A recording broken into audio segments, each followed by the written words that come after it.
Hi guys, welcome back to Struggling Christians. It's your host Ruth. I'm super excited to have you back on this show with me. Welcome to the month of October. I bless you and I pray that the rest of your month would be amazing. So this month we're treating when the honeymoon ends.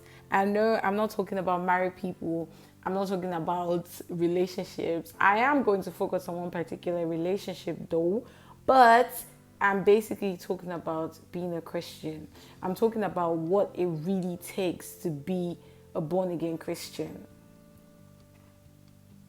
So, basically, today I've been thinking, I've just been thinking that for most of us, I don't know if we really know what it takes to be a born again Christian. Like when it all boils down, like what does it take for me to live this life? What does it take for me to have a relationship? No, emphasis, active relationship with God. For me to say that I'm genuinely a born again Christian. Number one, I'm going to give you guys a few points, but let's start with this.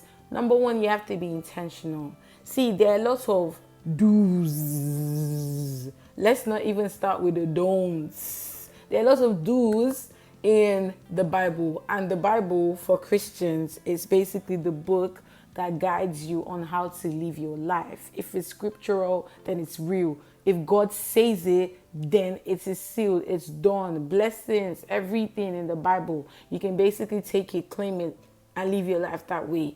So these things don't necessarily come natural to us. Otherwise, there wouldn't have been any need for us to be Christians, go through the whole process of believing in Jesus and all that and coming into Christ if these things were natural. So most of these things don't come natural to us. We need to be intentional that what, I want to live this life. I want to do this. You need to intentionally surround yourself with his presence. God is always present. Don't mistake that. He's always present, but you need to remind yourself that he is always present. This takes me to my second point, and the second point is it is a sacrifice. Let me say that again. It is a sacrifice. Knowing God on a daily basis, it takes time, it takes effort. As baby Christians, we usually start with milk.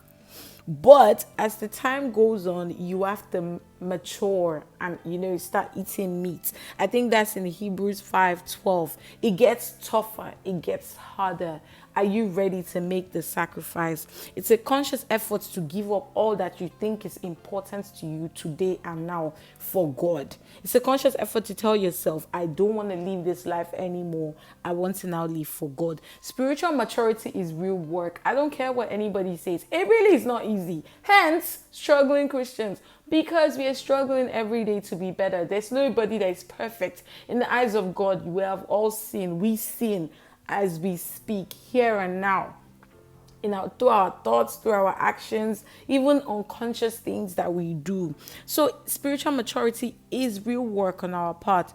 And that's why a lot of people stay baby Christians for years. That's why some people just never grow. For some people, it's just one stage that you see. And then you meet them now, you meet them 3, 4, 5 years down the line, they're still the same set of people. And it really shouldn't be that way. If you're willing to make the sacrifice, you will see the growth and you'll see the end results. Taking me to my next point, remember that it is a process. Darling, it is a process. You are not just, the amazing thing is I've had a conversation with someone and the person said to me that, I cannot go seriously into Christianity because I am still doing this, I'm still doing that. Now, that's a whole different ball game. First of all, God does not want you to come perfect. He wants you to come as you are. And then he has given you the Holy Spirit that will now help you transform on a daily basis. Check Romans 12:1 for that. It is a process. It's a daily process. Be kind and be patient to yourself. You cannot expect yourself to just wake up one day and be great because you stood up for an altar call.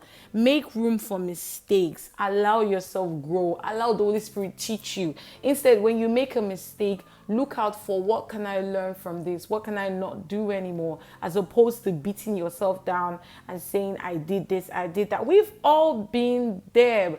We have all been there. The best of the bestest people that you know, they make mistakes every day. So please, darling, like, breathe. Let yourself grow and let yourself learn. It's a process. Now, the final and not the least point is you need to have a community. Get yourself a community. See, in Proverbs 27:17, it says, iron sharpeneth iron.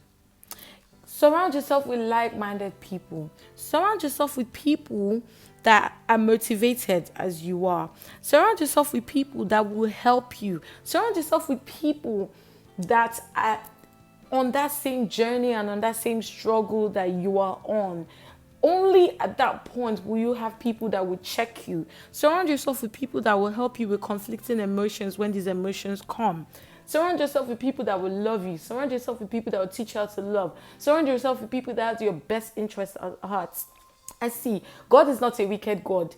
If you have terrible friends, the moment you come into Christ and you're genuine about learning the ways of Christ, He will open your eyes to see that you need to move on, that this is not the kind of crowd you should be with. Now, this is not to say that you should condemn or judge people. Please don't. You are not God. But then you need to find your own space. You need to find your own community. You need to see yourself growing. You need to be in a place where they can help you. Surround yourself with people that can pray for you, my goodness. People that you can go to with your problems unashamed, and they will pray for you. Do you know that? Apparently, random fact, lonely people tend to live shorter lives. Get a community, guys.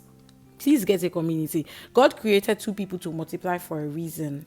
He also said it is not good for man to be alone. So He knows, like, He would give you that community if you would only see.